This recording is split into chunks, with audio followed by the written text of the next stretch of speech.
Hello प्यारे बच्चों, बहुत बहुत स्वागत अपने YouTube channel commerce with Sanjeev sir में।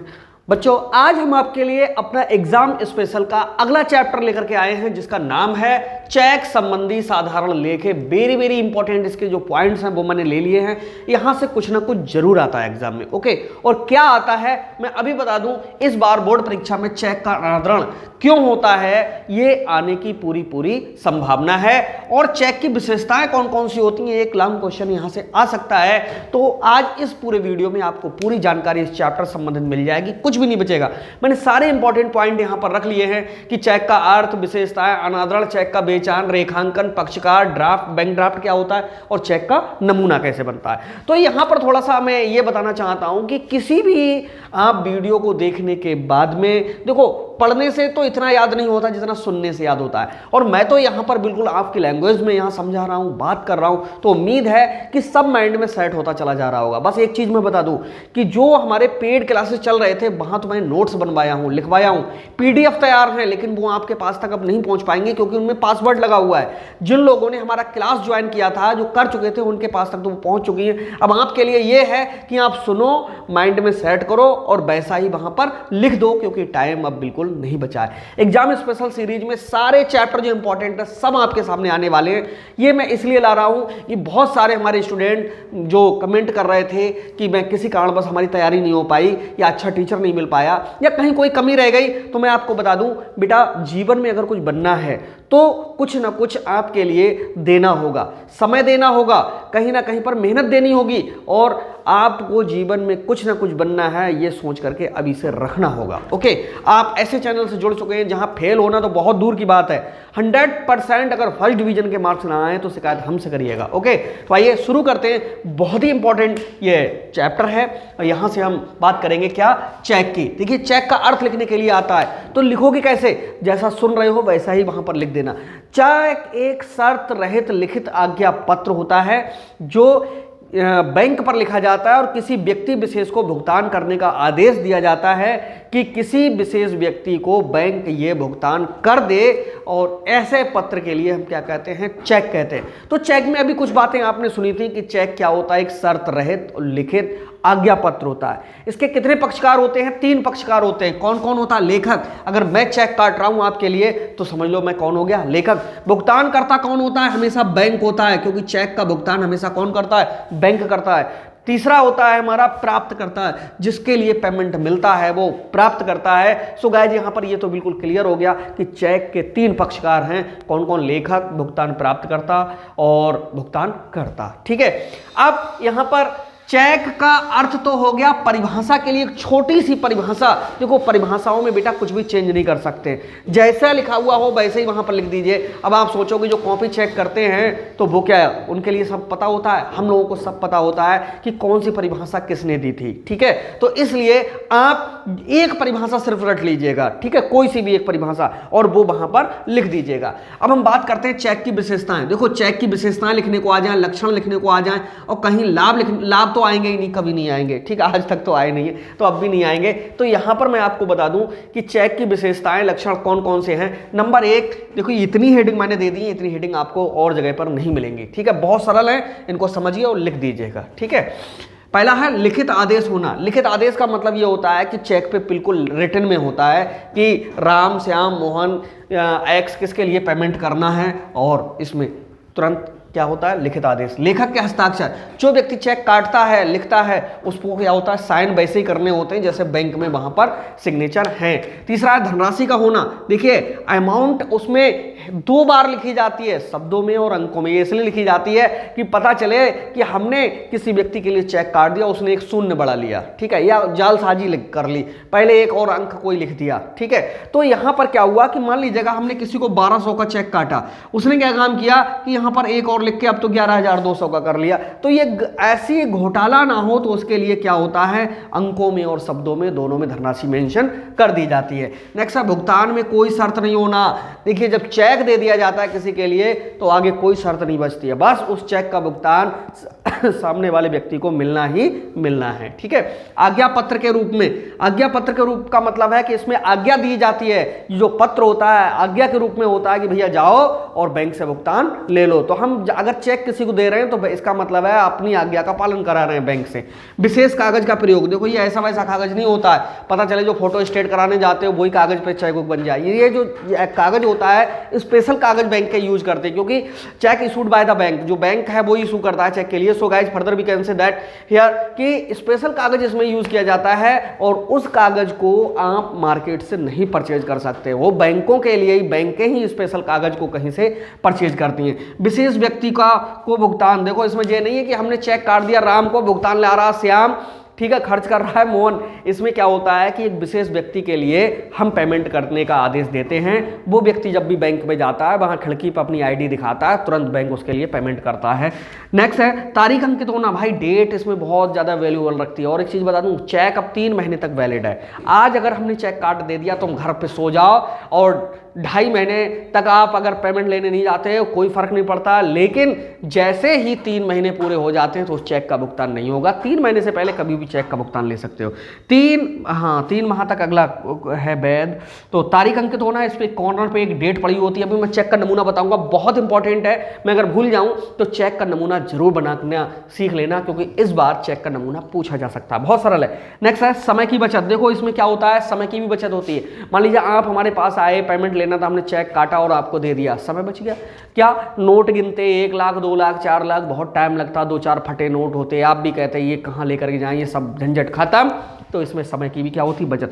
जालसाजी से मुक्ति, जालसाजी का मतलब होता है गड़बड़ घोटाला, ये सब चीजें भी चेक से मुक्ति हो गई। और एक चीज बताएं, चोरी से भी मुक्ति हो गई, क्योंकि खाते में अगर पैसा है तो चोर कहाँ चुरा ले जाएगा, बैंक चुराएगा तो बैंक की चोरी होगी, हमारी चोरी थोड़ी नहीं होगी। तो यहाँ पर जालसाजी से भी क्या हो गई, मुक्ति हो गई। नोटों के गिनने से बचाओ, देखिए नोट कटे हैं फटे हैं, गिनने में टाइम लग रहा है, इन सब चीजों से झंझट से मुक्ति है। तो ये क्या है, विशेषताएं हैं, लक्षण हैं, अच्छाइयां हैं, महत्व हैं किसके, चेक के। उम्मीद है समझ में आ गया होगा। ठीक है, अगर एक बार समझ नहीं आया वीडियो को 2 बार देख लिया करो, ठीक है, और ज्यादा क्लियर हो जाएगा। अब भैया बात यह आती है कि देखो ये तो रहा हमारा चेक की विशेषताएं। अब कुछ कंडीशन ऐसी आती हैं कि चेक का पेमेंट बैंक करने से मना कर देता है। तो जब चेक का भुगतान बैंक करने से मना कर दे, बस उसी को कहते हैं चेक का अनादरण। लिखने को आ जाता है चेक का अनादरण किसे कहते हैं। एक बिल का अनादरण होता है, चेक का अनादरण होता है। ठीक है, ये सब विनिमय साध्य विलेख हैं। विनिमय साध्य विलेख का मतलब है कि जहां पर रुपया पैसा काम में आए उसकी जगह पे जो प्रलेख यूज कर लिए जाएं, जैसे चेक है, बिल है, ड्राफ्ट है, हुंडी है, ठीक है, प्रतिज्ञा पत्र है, प्रोमिसरी नोट जिसके लिए कहते हैं, तो ये सब हमारे विनिमय साध्य विलेख कहलाते हैं। और ये बच्चे जो बीकॉम वगैरह में आते हैं उनको 2 चीज़ें नहीं पता होती हैं। एक तो उनसे पूछो कि कॉमर्स क्या है, तो वो बताते हैं इसमें खाते होते हैं, इसमें लेन देन होता है, इसमें ये। असलियत किसी को नहीं पता कि वास्तव में कॉमर्स है तो है क्या। अगर आपको भी ना पता हो तो मेरे चैनल पर देख लीजिएगा कि कॉमर्स कैसे कहते हैं। ठीक है, ये कॉमर्स के बच्चे को आना बहुत जरूरी।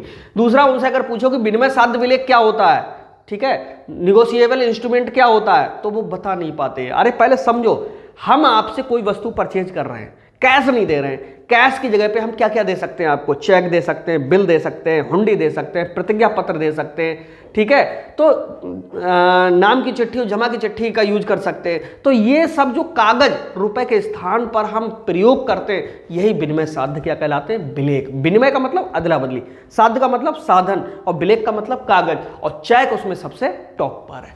चेक का अनादरण क्लियर हो गया कि जब किसी चेक का भुगतान ना हो तो उसी को हम चेक का क्या कहते हैं, अनादरण कहते हैं। अब वो चेक का अनादरण के कारण क्या हैं, बहुत इंपॉर्टेंट है। ठीक है, देखो 2 चीजें आ सकती हैं। चेक का भुगतान करते समय कौन कौन सी बातों का ध्यान रखना चाहिए, यही पॉइंट हल्के से बदल जाएंगे, यही रहेंगे। और चेक के अनादरण के कारण सबसे ज्यादा इंपॉर्टेंट है, इसलिए हम आपको यहाँ पर समझा रहे हैं। और मेरे चैनल पर आपका 1 भी सेकंड बर्बाद नहीं किया जाता है। अगर ये वीडियो अच्छी लग रही है तो लाइक भी कर दो, कमेंट भी जरूर करें, क्योंकि मैं आपके कमेंट के द्वारा ही पता लगाता हूँ कि आपकी डिमांड क्या है। ठीक है, तो उम्मीद है कि आप हमारे साथ बने रहेंगे। और कोई भी डिसलाइक नहीं आ रहा है, तो ये मेरे लिए सबसे अच्छी बात है कि अभी तक तो बीकॉम वाले ही पसंद करते थे, अब हाई स्कूल वाले भी पसंद कर रहे हैं। देखिए, चेक पर कटिंग होने पर, अगर चेक पर कहीं पर भी कटिंग है तो समझ लो उस चेक का भुगतान नहीं होगा। 3 माह से अधिक पुराना है चेक तो समझ लो चेक का भुगतान नहीं होगा।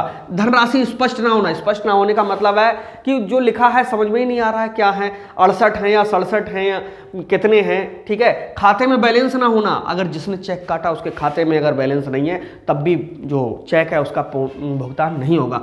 लेखक द्वारा भुगतान रोकना, अगर हमने आपको चेक काट के दिया, पता चला कि आप 1 महीने तक उसका पेमेंट लेने नहीं गए हो या 2, 4, 10, 5 दिन तक पेमेंट लेने नहीं गए हो, तो हम उसके लिए रोक सकते हैं, बैंक को आदेश दे सकते हैं, इन्फॉर्म कर सकते हैं कि भाई अब इस व्यक्ति को भुगतान मत देना। ये विशेष परिस्थितियों में ही होता है। भविष्य की तारीख होना, देखिए क्या होता है, कभी कभी कोई व्यक्ति अगर पैसा लेने आता है, पैसा नहीं है, हमारे खाते में भी नहीं है, तो हम क्या करते हैं कि भाई लो 10 दिन बाद पेमेंट ले लेना, ठीक है। तो 10 दिन बाद की डेट डाल करके और चेक इशू कर देते हैं। तो अगर डेट भविष्य की पड़ी हुई है और वो कल ही परसों में पहुंच जाए पेमेंट लेने के लिए, तो बैंक उसको पेमेंट नहीं देगा। भुगतान लेने वाला व्यक्ति संदिग्ध होना, सामने वाला व्यक्ति अपनी पहचान नहीं बता पा रहा, आईडी नहीं दिखा पा रहा है, वो यही क्लियर नहीं कर पा रहा है कि अगर राम के नाम से चेक काटा है तो राम ये सामने वाला है भी या नहीं है, या एक्स के नाम से चेक काटा है तो एक्स सामने वाला है नहीं है, तो ऐसे व्यक्ति को बैंक पेमेंट नहीं देगा, रोक देगा, ठीक है, चेक डिसऑनर्ड हो जाएगा। क्योंकि बैंक की जिम्मेदारी होती है किसी भी गलत व्यक्ति पे पेमेंट ना पहुंच पाए। ओके, लेखक के हस्ताक्षर ना मिलना, जिस व्यक्ति ने चेक काटा है अगर उसके सिग्नेचर नहीं मैच करते हैं तो भी बिल का चेक का पेमेंट नहीं होगा। चेक कटा फटा होना, पता चले कि जो चेक है उस पर कहीं पर मतलब कटिंग की हुई है, कटा हुआ है, चेक ही फटा हुआ है, तब भी ऐसे चेक का भुगतान नहीं होगा। चेक में संशोधन होना, देखो कभी कभी क्या होता है कि हम जब चेक काटते हैं तो मान लीजिएगा कि रविंद्र लिखा हुआ है तो हमने लिख दिया रविंद्र, लेकिन उसका नाम है रविंद्र इस तरह का। अब हम दोबारा इसको काट करके ऐसा कर रहे हैं तो पता चला ये कटिंग हो गई यार, लेकिन कटिंग संशोधन किया हुआ है, तो इसमें क्या होगा कि यहां पर जिस व्यक्ति ने काटा है तो उसके साइन होना चाहिए, शुड बी साइंड, ठीक है। नेक्स्ट है खाता बंद होना, जिस व्यक्ति ने चेक काटा अगर उसका खाता बंद हो गया है तब भी भुगतान नहीं होगा। लेखक की मृत्यु हो जाना, अगर बैंक को पता चल गया कि जिस व्यक्ति ने चेक काटा है वो मर गया है तो उसका भी पेमेंट नहीं होगा। नेक्स्ट है न्यायालय का आदेश होना, न्यायालय ये आदेश दे दे कि नहीं अब इसके खाते से अब कोई लेन देन नहीं होगा, तो ऐसे बिल का भी, चेक का भी पेमेंट नहीं होगा। चेक का रेखांकन, देखिए ये बहुत इंपॉर्टेंट है, चेक का रेखांकन। देखिए यहाँ पर मैंने लिया है, देखो ये पूरा चेक होता है, ठीक है, यहाँ पर चेक नंबर, यहाँ पर डेट पड़ी होती है, यहाँ बैंक का नाम पड़ा होता है, बैंक का नाम, ठीक, यहाँ पर किस व्यक्ति को पेमेंट करना ये है, यहाँ पर अंकों में, और यहाँ पर होता है खाता संख्या, और यहाँ पर होता है चेक का नंबर। अब पता चला कि चेक के कोने पे ऐसी 2 तिरछी रेखाएं खींच देंगे तो यही कहलाएगा चेक का रेखांकन। बेटा इस चेक का पेमेंट आपको कैश में नहीं मिल सकता, बैंक में जाओगे तो बैंक की खिड़की से इसका पेमेंट नहीं होगा। इस कोने पे 2 रेखाओं का खींचना ही चेक का क्या कहलाता है, रेखांकन कहलाता है, ठीक है। अब ये रेखांकन जो कर दिया गया इसका मतलब है इस चेक का पेमेंट अब खाते में ही जमा होगा, कैश में नहीं मिलेगा। किसी कंपनी के नाम से रेखांकन हो सकता है, किसी व्यक्ति के नाम से होता है, अब जिसके नाम से अगर रेखांकन हो गया समझ लो उसी व्यक्ति को उसका पेमेंट मिलेगा। यही ऐसा ही चेक का नमूना अभी मैं यहाँ पर और समझा दूंगा, क्लियर कर दूंगा। चेक का बेचान होना, ये क्या चीज होती है, चलिए ये तो क्लियर हो ही गया होगा। अनादरण के कौन कौन से कारण हैं इनको एक बार और अच्छे से समझ लेते हैं। चेक के अनादरण होने के कारण, चेक पर कटिंग होना, 3 माह से अधिक पुराना होना, धनराशि स्पष्ट ना होना, खाते में बैलेंस ना होना, लेखक द्वारा भुगतान रोकना, भविष्य की तारीख होना, भुगतान लेने वाला संदिग्ध होना, लेखक के हस्ताक्षर ना मिलना, चेक कटाफटा होना, चेक में संशोधन होना, खाता बंद हो जाना, लेखक की मृत्यु हो जाना, न्यायालय का आदेश और चेक का रेखांकन। इतने पॉइंट अगर हैं तो समझ लो कि इनसे किसी भी चेक का पेमेंट नहीं हो सकता, ठीक है। और आपको अगर कल को कैशियर बना दिया जाए, मैं तो कह रहा हूँ मेरा हर स्टूडेंट जो मेरा वीडियो देख रहा है उसको रोजगार जरूर मिले, मैं ईश्वर से प्रार्थना करता हूँ, क्योंकि आप लोगों की खुशी ही मेरी सबसे बड़ी खुशी होगी। तो आप जब भी कैशियर बनो या जब भी बैंक में जॉब करो तो इन सब बातों का आपको ध्यान रखना होगा। चेक का बेचान कैसे कहते हैं, देखिए क्या होता है चेक का बेचान। मान लीजिएगा कि हमने चेक मिस्टर एक्स के लिए दिया, ठीक, अब ये एक्स व्यक्ति जो हमारा कहीं ना कहीं से पेमेंट लेने वाला है, कोई चेक है, अगर हमने मान लीजिए एक्स को दिया, ठीक, और हम हैं ए, अब एक्स को पेमेंट करना था बी के लिए, ठीक है, तो एक्स क्या करेगा ए के खाते से पेमेंट निकालेगा तभी तो बी को देगा, लेकिन पता चला ए ने इसको चेक दे दिया। अब क्या हुआ कि एक्स वही चेक किसको दे दे, बी को दे दे, यानी इसको कैश देना था, कैश ना दे करके क्या दे दे, चेक दे दे। तो एक्स चेक किसको दे रहा, बी को दे रहा है, ठीक है। तो यही चेक का क्या कहलाता है, बेचान कहलाता है। बेचान का मतलब बेच देना। बेच देने का मतलब है कि अब एक्स पेमेंट नहीं लेगा, अब ए पेमेंट सीधे कर सकता है किसके लिए, बी के लिए, ठीक है। तो यही हमारा चेक का क्या होता है, बेचान। उम्मीद है समझदार हो, सब समझ गए होंगे। किसे कहते हैं, रेखांकन का क्लियर हो गया, पक्षकार पहले हो गया। बैंक ड्राफ्ट किसे कहते हैं, देखो बैंक ड्राफ्ट क्या होता है, इसका अर्थ लिखने के लिए आ सकता है। तो सुनो बैंक ड्राफ्ट ध्यान से क्या होता है। देखो बैंक और ड्राफ्ट दो शब्दों से मिलकर के बना है, बैंक ड्राफ्ट से, ठीक है। बैंक का मतलब वह संस्था जो रुपए पैसे में लेन देन करती है, और ड्राफ्ट का मतलब एक ऐसा कागज जहां रुपए पैसे का लेन देन होता है, उसी स्थान से किसी निश्चित व्यक्ति को वो कागज दिखा करके, वो पेपर दिखा करके भुगतान दे दिया जाए, इसी को हम क्या कहते हैं, बैंक ड्राफ्ट कहते हैं। तो बैंक ड्राफ्ट एक ऐसा कागज है, पत्र है, प्रलेख है, दस्तावेज है, जिसमें किसी एक निश्चित व्यक्ति को भुगतान करने का आदेश दिया हुआ होता है, इसी को हम कहते हैं बैंक ड्राफ्ट, ठीक है। इसे डिमांड ड्राफ्ट और भी ड्राफ्ट के नाम से जानते हैं, लेकिन इसमें सीधे आदेश होता है कि किसी निश्चित व्यक्ति के लिए भुगतान कर दिया जाए, ठीक है। अब हम बात करते हैं कि बैंक ड्राफ्ट तैयार कौन करता है। तो भैया बैंक ड्राफ्ट जो होता है वो बैंक ही तैयार करता है। तैयार कौन कराता है, जिस व्यक्ति को भुगतान करना है। जैसे मैं आपको भुगतान करूंगा तो मैं तैयार कराऊंगा, लेकिन तैयार कौन करेगा, बैंक करेगा, आपके नाम से कर देगा। आप जब भी उस कागज को दिखाओगे, बैंक तुरंत तुम्हें क्या दे देगा, पैसा दे देगा। खाते में जमा करोगे तो खाते में जमा हो जाएगा, नगद कैश लेना चाहोगे तो नगद मिल जाएगा। अब बात करते हैं चेक का नमूना। देखो चेक के नमूने के लिए आपको किस तरह से बनाना है, देखो मैं साफ साफ बना दूं जिससे आपको एग्जाम में दिक्कत ना हो। चेक वाला आ जाए अर्थ उर्थ लिखने को, नमूना बना है तो 2-4 नंबर तो एक्स्ट्रा वैसे मिल जाएंगे, ठीक है। देखिए यहां पर आपकी होती है पड़ी हुई डेट, ठीक। यहां पर होता है बैंक का नाम, SBI बरेली, ठीक। मैं बरेली का हूं तो मैं बरेली से डाल रहा हूं, ठीक है। यहां पर होता है इस तरह से, ठीक, यहां पर इस तरह से, और यहाँ पर हस्ताक्षर लेखक के होते हैं, और यहाँ पर खाता संख्या होता है, ठीक है। यहाँ पर भी बैंकों का IFSC कोड,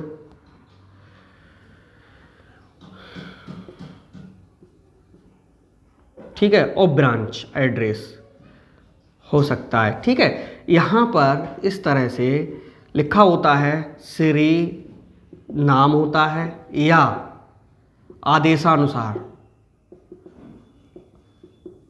ठीक है। फिर नाम होता है, यहाँ पर धनराशि लिखी जाती है, रकम, ठीक है, कितनी रकम है, यहाँ 2 लाइनें होती हैं। जो यहाँ पर लिखा होता है अगर 5000, तो यहाँ पर भी होना चाहिए कितना, 5000 रुपए का साइन अप ये बन गया है, ठीक है। यहाँ पर जैसे श्री एक्स को, तो यहाँ पर X लिखा जाएगा। ये हमारा बन गया एक प्रकार का चेक का नमूना, ठीक। यहाँ पर डेट डाल सकते हो, तुम्हारा एग्जाम है 30/3/22 के लिए, हम डाल देते हैं 30/3/22 के लिए। तो ये एक प्रकार से क्या बन गया, चेक का आपका नमूना बन गया। तो इस वाले अब चैप्टर से कोई ऐसा पॉइंट नहीं होगा जो आपको नहीं आ रहा होगा, ओके। तो उम्मीद है कि ये आपके लिए सब कुछ समझ में आया होगा। आप देखते रहिए एग्जाम स्पेशल सीरीज, जिसमें आपको पूरा जो 30 मार्च का आपका एग्जाम होने के लिए है वो तो सब मिलेगा ही मिलेगा। और अगर आगे तक की अगर आप पढ़ाई करना चाहते हैं, हमारे चैनल से जुड़ना चाहते हैं, तो और अगले क्लासेस में अगर आप हमारे यहाँ से कोर्स परचेज करना चाहते हैं तो एक नंबर है 97198, हमारे ऑफिस का नंबर है 1101, ठीक है। 97 198 3 बार 101, इसके थ्रू आप वहाँ पर अगले क्लास में अगर अच्छा लग रहा हो, कोई टीचर सही नहीं मिल रहा हो, तो आप हमसे जुड़ सकते हैं। गारंटेड कॉमर्स में कुछ भी ऐसा नहीं होगा जो आपको अच्छे से नहीं आ रहा होगा। मिलते हैं नेक्स्ट वीडियो में, तब तक के लिए बाय बाय।